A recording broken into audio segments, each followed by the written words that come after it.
This is my dog.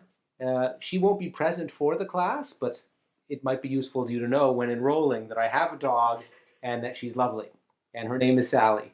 So, hi. All right, that'll do. I'm Daniel Brandis, and I'm going to take this opportunity to recommend a course I'm teaching in the winter term of this upcoming year. It's Contemporary Studies 4410, and it's called Giants of 20th Century Jewish Thought.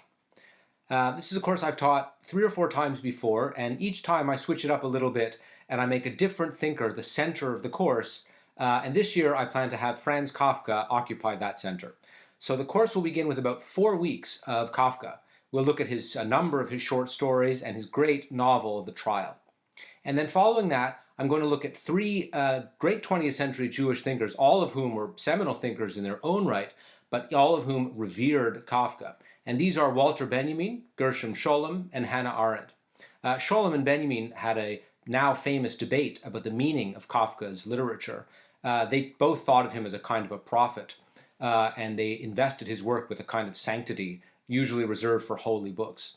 Arendt saw Kafka as a neglected political thinker who had anticipated many of the later developments in 20th century political life. So we'll examine all 3 of those thinkers for their reception of Kafka. And then the course will end with 2 additional thinkers, Sigmund Freud and Abraham Joshua Heschel.